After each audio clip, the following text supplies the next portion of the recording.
last night. It was pretty cool to be in the building for that, especially when LeBron quickly turned his sights on winning an 18th title for the franchise, saying the road to back-to-back starts in about a week. Now, LA beat Houston by 2 points. They didn't have LeBron or AD in the lineup. It does keep their hope of avoiding the play-in scenario alive, though, with 2 games left. If the Lakers beat the Pacers and Pelicans and the Blazers either finish 0-2 or the Mavericks go 0-2, the Lakers then sneak into that 6th seed. Now, if the Blazers and Mavs both finish 0-2, the Lakers would be the 5 seed if both of those teams can't win another game. So, Vince, how much pressure is there on their superstar duo to play these final 2 regular season games? You know, Rachel, I think there's pressure. I mean, they can say what they want. There's some pressure, okay?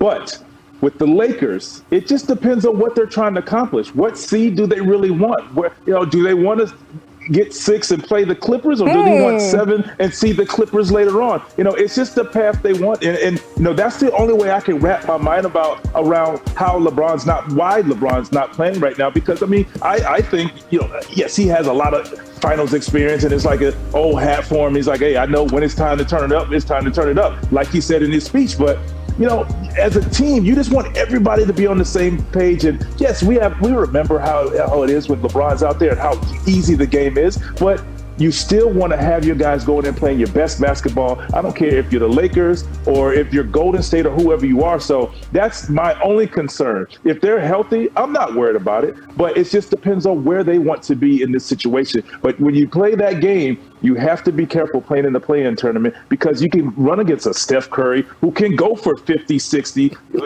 and upset you and put you in a position where you don't want to be in. We piggyback on something Vince just said, because you were so right. Like I'm trying to figure out just now as a fan of this, and I love postseason basketball, I think, more than anything I've ever covered, which I'm old enough for that to have been everything. And I love postseason basketball. I don't know whether the problem with seeing a LeBron versus Steph Curry playing situation is you could wind up not having one of them, and you want to have both of them. I'm greedy. I want to see both of them play as much as I can. And so then, though, if you're playing the Clippers, the Lakers coming off of all this, health situation, are they ready for that? But one game against with Steph and LeBron, oh my God, that might be one of the most watched, one of the most viewed games in recent NBA history, maybe all NBA history. People are going to stop what they're doing to watch that. I don't know how ready the Lakers can be. The history of basketball is littered with teams that weren't able to reach their potential because great players were hurt. People like this is new. This is not new. No. I remember Magic Johnson, our dear friend Irvin, limping off the court with that hamstring in the finals NBA against finals. the Pistons. I remember Isaiah Thomas putting up one of the great performances in the history of the game on one ankle. And so the history of the league is part and parcel with injured great players doing what they can if they can get out there. So I don't know what I'm rooting to see Steph and LeBron as long as I can see them, but that might not happen. That might not be in the cards. We will see. It's all going to happen in the next few days, as is your Hall of Fame induction. Mike, congratulations again. Thank you for joining us. Always an honor. Appreciate you both. Thank you. Thank you. And thank Chris Paul for what he said again. The amazing Chris Paul. Don't forget him on your MVP ballots, by the way. I'm stumping for Chris now, too. I love it. I love it. Well, Wilbon, have fun up in Springfield. Zach Lowe is going to pop in on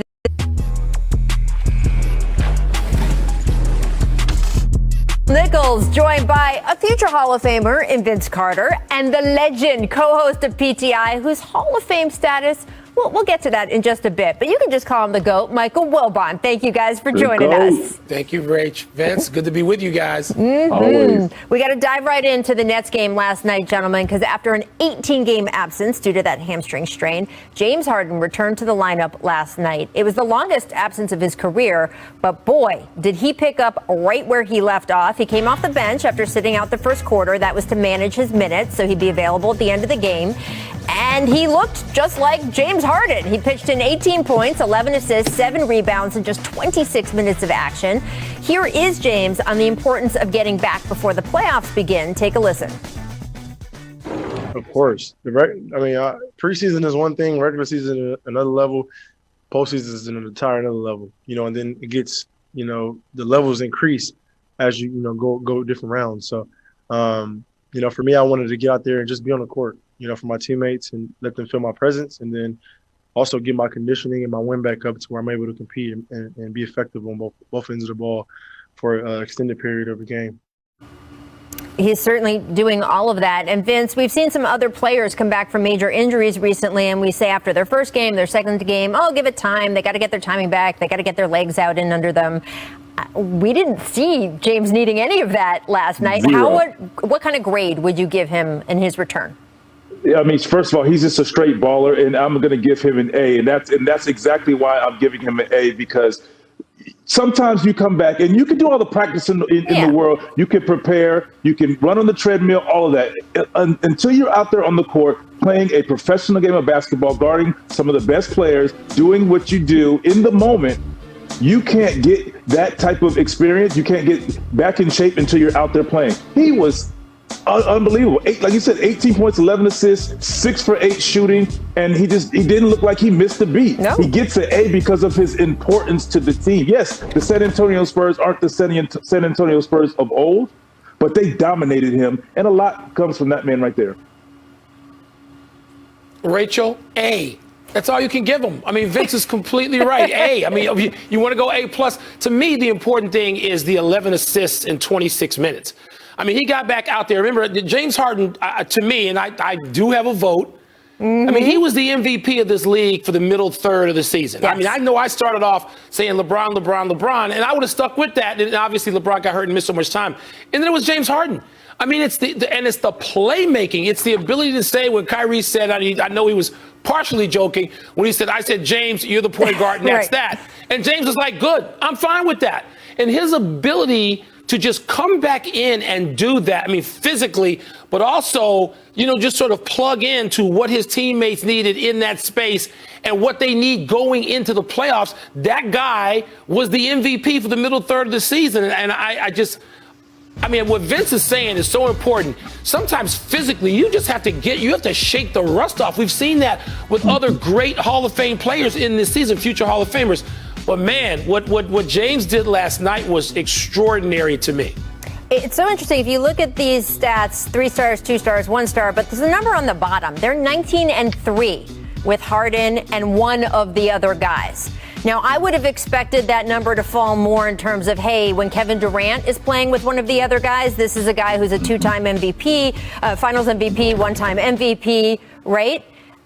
Yet it seems to be in this combination of players, it's James Harden who's the activator. I mean, the numbers are the numbers. When Kevin Durant plays with just Kyrie, the Nets are closer to 500. And when they play with James Harden, they're 28-7 with any configuration of the other guys. Why do you think, Wilbon, it's James of these 3 that has made the difference in wins during the regular season? Well, it's funny, Rachel, I've been asking other current and recent former players that same thing. And people have different answers, but the one thing they have in common is they say, look, James hasn't won that championship yet, though he has been a championship level player. He's been an MVP in this league, but he hasn't won. And you know how much he wants to win. He tells you every time.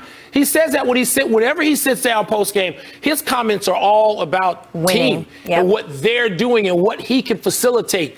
And I just think that comes through. I mean, he's not just talking it, he's playing it every game. I mean, some of these assist totals are extraordinary. It's like, Russell Westbrook's rebound totals don't make any sense. You just go, my God, how's he able to do this at that size and rebound that way? James Harden, to be the scorer that he's been and to be able to facilitate in this way, he wants to win. And I think that willingness to do anything, I think his teammates feel that every minute he's on the floor. And I think it's the sacrifice he's made, and he's not playing the competition game within his teammates and the scores of Kyrie and KD. Because if you do that, the competition, you get sidetracked.